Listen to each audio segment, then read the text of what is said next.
Hello everyone, this is War Doctor starting up Operation Falcon, turn 2.1 Soviet Global. So rolling right into it. The Soviets, as part of their planning phase, have opted to try to insert an insurgency into Venezuela. So using their advisor and 2 purchased dice, which I'll take away the money for, they will be attempting to place this guy into there. So let's see if we can angle this just a touch and get that roll.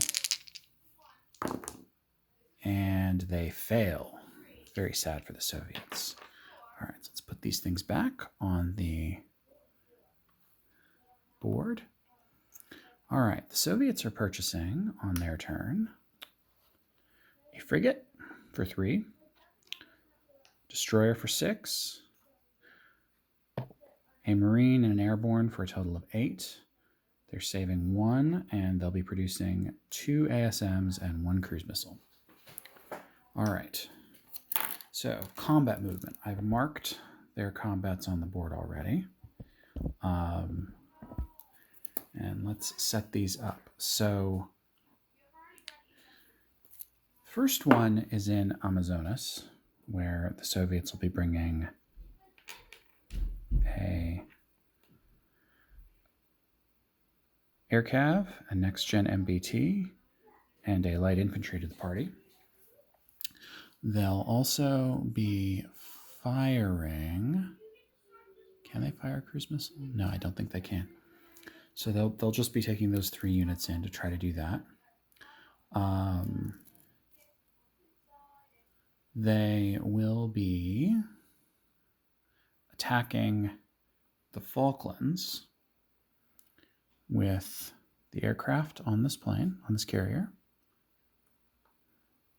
The airborne here, they will be firing a pair of cruise missiles. Actually, I think they can get all 3 of their cruise missiles into this fight. They'll be firing 1 from the cruiser, 1 from the sub, and 1 from their major airbase here.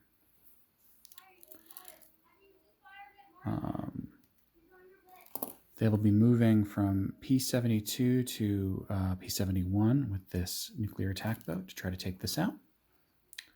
And they will also be firing 2 anti-ship missiles into the sea zone here from these 2 major shipyards.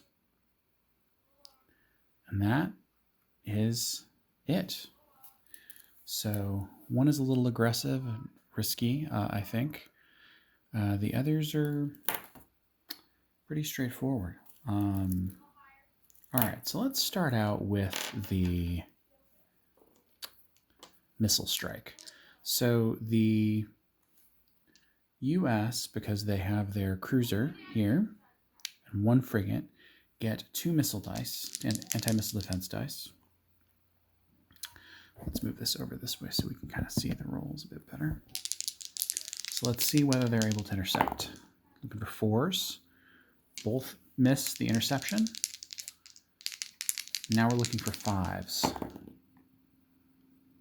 And the Soviets miss both. Sad for them. So far, not looking good for the Soviets already. All right. Moving on to the next little combat. Down here, I'm going to take a green and a red. These guys both attack and defend at 3. So green is the United States. Red is the Soviet. The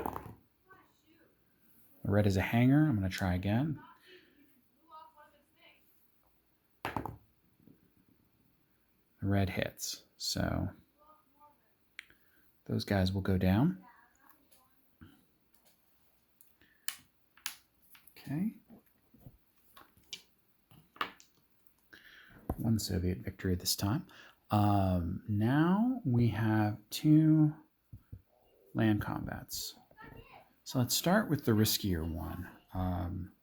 So the Soviets do not have seeds, so they cannot push the United States AAA back into normal combat. So he will get 3 shots. He's going to opt to go for aircraft. And the Soviets' 3 cruise missiles will go in at the same time. So we are looking for 2s for the green dice. For the Soviets' sake, we hope none. And we are looking for 5s for the Soviet cruise missiles. All right, so the Soviets have some pain here. They get a hit, but the United States does not. So the U.S. is going to take its SAM because that will have already shot. And then we just have the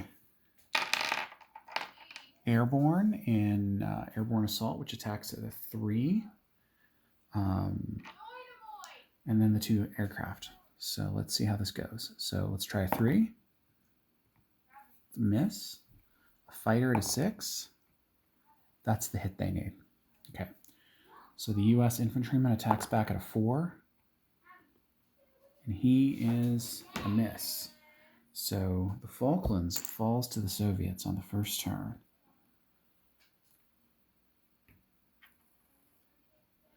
Flip that. Now Amazonas. So here we have a air cav and a light infantry and next-gen armor attacking a light infantry. So they're attacking into jungle, which is going to lower their combat by 1, each of the infantry and the armored unit, but the air cav is fine. So let's do infantry at a 1. It's a miss. Next-gen armor at a 5. Also a miss. Air cav at a 4. Oh, misses all around. All right. So we'll send that guy to the dice gulag. Light infantry at a 4. It's a hanger. Let's try again. Oh, and he gets a hit. So the Soviets will lose that light infantry. I think they're going to withdraw. Call that one off. Okay. They've had a pretty good turn compared to the last time I ran through this. So these aircraft here are going to return not back to the carriers. They're going to land in Buenos Aires. Now, why would you do that, you might ask? Well, if they want to do, I think, any decent chance at some combat in on the border there. This is a border war only situation until the Soviets or the U.S. bring 2 Marines, bring Marines into their opposite numbers capital, and it's looking to me like the Soviets need the support here. So the other thing they're going to do is move up 2 mechanized infantry into the force here. So I'm going to chip that guy out and give us a 5 mech force here in Buenos Aires for the Soviets. Okay, that is it for their non-combat movement. So we're going to place units now. The Soviet buy is going into largely Buenos Aires and the immediate sea zone. So the Soviets have built another destroyer, another frigate. They are going to produce their 3 missiles. And now the Soviets collect their wartime income bonus and base income. So they start with 2. They have not managed to secure another place with a base income. So they have 12 for their base income plus their just general wartime bonus income. They get a 4-point bonus for the Falklands, so that's 16. Then 1 for each other territory, so 17, 18, 19. So they will have 20 to spend again this turn, which is not too bad for the Soviets. So the one they saved. All right, so I'm going to plan the US turn and film it as soon as I can. This is War Doctor signing off.